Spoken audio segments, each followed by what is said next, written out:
ಓಂ ಶ್ರೀ ಗಣೇಶಾಯ ನಮಃ. ಕೃಷ್ಣಂ ವಂದೇ ಜಗದ್ಗುರುಂ.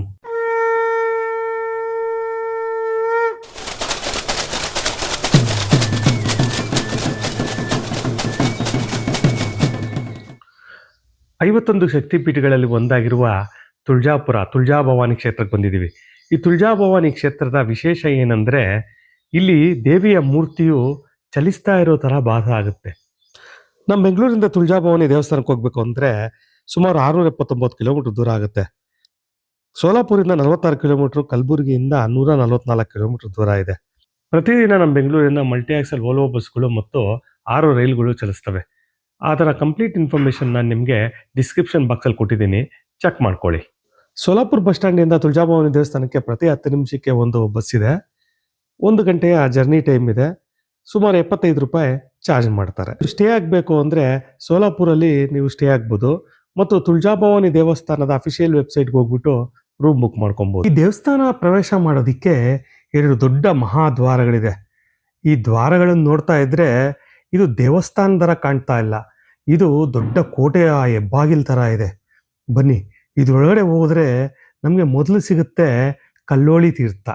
ಈ ಕಲ್ಲೋಳ ತೀರ್ಥ ನೋಡಿ ಎಷ್ಟು ಅದ್ಭುತವಾಗಿದೆ, ನೋಡೋದಿಕ್ಕೆ ಹಾಲಿನ ತೊರೆ ಥರ ಇದೆ. ಈ ಕಲ್ಲೋಳ ತೀರ್ಥದಲ್ಲಿ ಜನ ಸ್ನಾನ ಮಾಡಿ ಆ ದೇವಿಯ ದರ್ಶನಕ್ಕೆ ಹೋಗಿ ತಮ್ಮ ಕೋರಿಕೆಯನ್ನು ಬೇಡ್ಕೊತಾರೆ.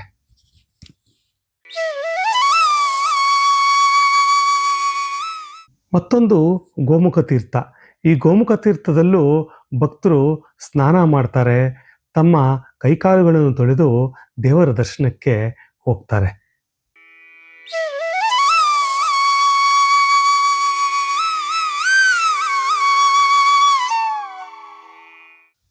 ಇದು ದೇವಾಲಯದ ಪ್ರಧಾನ ಆಲಯದ ರಾಜಗೋಪುರ. ಗರ್ಭಗುಡಿಯಲ್ಲಿ ತಾಯಿ ಸಿಂಹಾರೂಢಳಾಗಿ ಚಾಮುಂಡೇಶ್ವರಿ ಅವತಾರದಲ್ಲಿದ್ದು ಸಾಲಿಗ್ರಾಮ ಶಿಲೆಯದ್ದಾಗಿದೆ. ಇಲ್ಲಿನ ವಿಶೇಷ ಏನಂದರೆ, ಗರ್ಭಗುಡಿಯಲ್ಲಿ ತಾಯಿಯ ಮೂರ್ತಿಯು ಚಲಿಸ್ತಾ ಇರೋ ಹಾಗೆ ಭಾಸ ಆಗುತ್ತೆ. ಆದರೆ ನಿಜವಾಗಿಯೂ ದೇವಿಯ ಮೂರ್ತಿ ಚಲಿಸ್ತಾ ಇಲ್ಲ, ಅದು ಸ್ಥಿರವಾಗಿದೆ. ನೋಡಿ, ಈ ಸಾಲು ವೃದ್ಧರಿಗೆ, ಅಂಗವಿಕಲರಿಗೆ ಮತ್ತು ಸಣ್ಣ ಮಕ್ಕಳನ್ನು ಹೊಂದಿರುವ ಮಹಿಳೆಯರಿಗೆ ದರ್ಶನ ಮಾಡಲೆಂದು ಇಲ್ಲಿನ ಆಡಳಿತ ಮಂಡಳಿ ವ್ಯವಸ್ಥೆ ಮಾಡಿದೆ.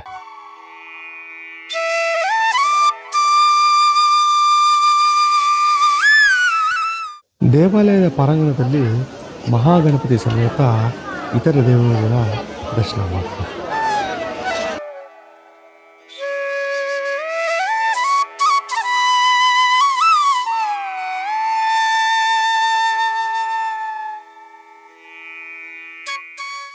ಮೂಲತಃ ತುಳಜಾಭವಾನಿ ದೇವಸ್ಥಾನ ಭೋಸ್ಲೆ ರಾಜರ ಕುಲದೇವತೆ.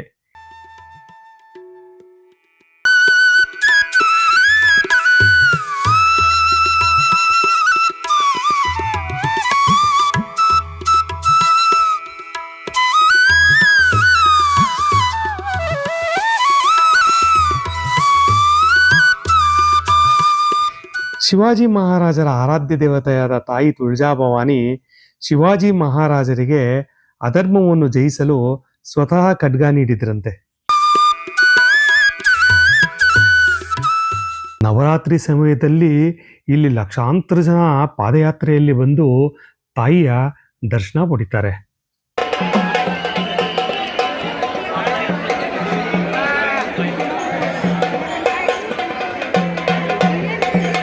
ಸ್ನೇಹಿತರೆ, ಇದೇ ರೀತಿಯ ಪುಣ್ಯಕ್ಷೇತ್ರಗಳ ದರ್ಶನ ಮಾಡಿಸೋ ಪ್ರಯತ್ನ ಮಾಡ್ತಾ ಇರ್ತೀನಿ.